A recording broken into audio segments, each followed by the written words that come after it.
Hello বন্ধুরা, কেমন আছো? আশা করি তোমরা প্রত্যেকেই ভালো আছো।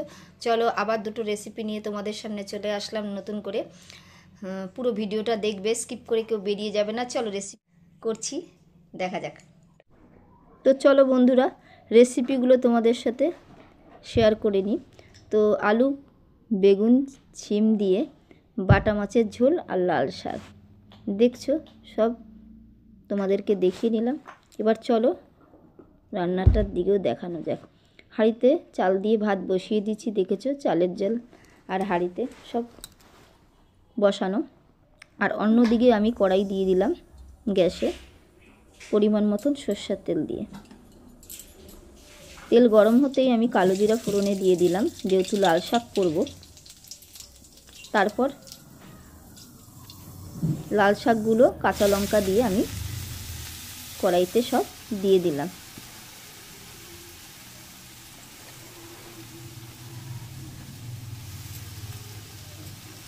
পরিমাণ মতন লবণ হলুদ দিয়ে নেড়ে চেড়ে আমি শাকটাকে অনেকক্ষণের জন্য ঢেকে দেব, কারণ আমি একবারেই জলটা টানিয়ে নিয়ে তারপর ঢাকনাটা খুলি, যাতে আমার অল্প সময় নাড়তে লাগে। আর এভাবে করলে লাল শাকটা তাড়াতাড়ি হয়ে যায়।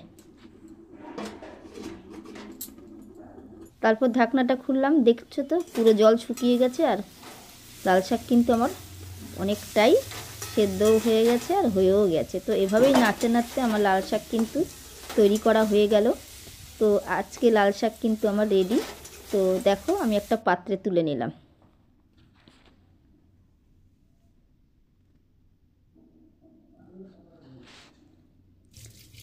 আর রইল বাটা মাছ, যেহেতু বাটা মাছগুলো হলুদ দিয়ে রেখে দিয়েছিলাম, তোমাদের দেখিয়েছি। তারপর কড়া আবার বসিয়ে দিলাম পরিমাণ মতন সরষের তেল দিয়ে। তারপর শিমগুলো কড়া তেলে আমি লবণ হলুদ দিয়ে ভালো করে ভেজে নেব।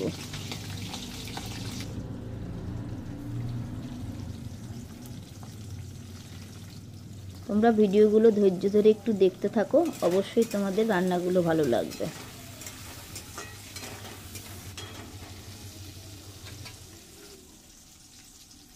এভাবে কড়া তেলে ভেজে সবজি তারপর যদি তোমরা রান্না করো, রান্নাটা খেতে কিন্তু খুব স্বাদ লাগে। অন্যদিকে আমি শিমগুলোকে তুলে নিয়েছি, তোমাদেরকে দেখালাম না পাত্রে, একবারে দেখাবো। আর বেগুনগুলোকে ছেড়ে আবার লবণ হলুদ দিয়ে একবারে বেগুনগুলোকেও কড়া তেলে ভেজে নিলাম। আর এভাবে ভেজে নিয়ে যদি তোমরা জলে ছেড়ে দাও, পরে বেগুনটাও ভালো থাকে, শিমটাও টাটকা থাকে, ভালো থাকে। তারপর কড়াইতে আবার মাছ ভাজার জন্য তেল দিয়ে আমি মাছ ভাজাগুলোকে ভেজে নেব। একটু মাছ ভাজা যেহেতু দেখতে পাচ্ছ একটু বড় বড়, তাই জন্য কড়াইতে তিনটে তিনটে করে আমি মাছ ভেজেছি। বাটা মাছ বেশি দিলে পরে কড়াইতে লেগে যাবে আর মাছগুলো ভেঙে যাবে, তাই জন্য আমি 3 পিস করে ভেজে নিয়েছি। আর ওদিকে মাছের মশলাগুলো তোমাদেরকে করে দেখিয়ে দিলাম। আদা পেস্ট করেছি, লঙ্কার গুঁড়ো আর জিরের গুঁড়ো। আর কিন্তু আমি কিছু দিলাম না, জল দিয়ে কিছুক্ষণের জন্য ভিজিয়ে রাখবো। আর ভাজা মশলা আমি আজকে রান্নাতে ইউজ করিনি, আজকে তোমাদেরকে এভাবেই রান্না করে দেখাচ্ছি। কারণ ভাজা মশলা এখন একটু কমই করছি, গুঁড়ো মশলাতেই বেশি রান্না করছি এখন, কারণ শরীরটা আমার ভালো নেই। তো সুতরাং একটু হালকা ফুলকাই করেই রান্না তোমাদেরকে শেয়ার করছি।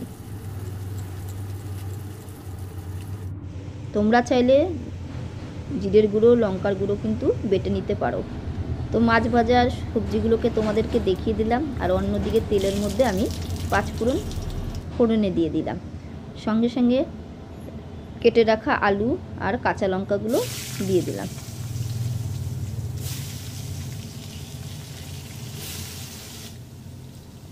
তারপর সামান্য পরিমাণ হলুদ আর লবণ দিয়ে নেড়ে চেড়ে আলুটাকে কিছু সময়ের জন্য আমি আবার ঢাকনা দিয়ে ঢেকে রাখবো।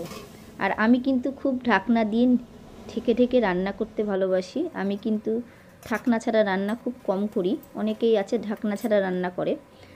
ঢাকনা দিয়ে দিয়ে রান্না করলে কিন্তু রান্নার স্বাদটা খুব ভালো হয়। তারপর আমি মশলাগুলো, আলুটা ভাজা হয়ে গেলে আমি মশলাগুলো দিয়ে দিলাম, আলু ভাজাতে দিয়ে এইবার পরিমাণ মতন হলুদ লবণ দিয়ে ভালো করে মশলাটাকে আমি কষিয়ে নেব।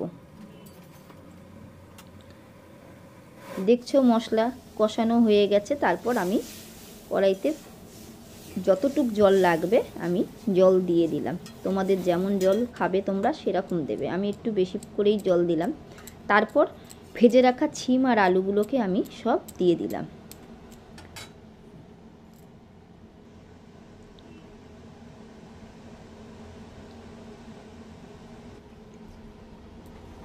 দিয়ে একটু নাড়িয়ে ছাড়িয়ে দিলাম।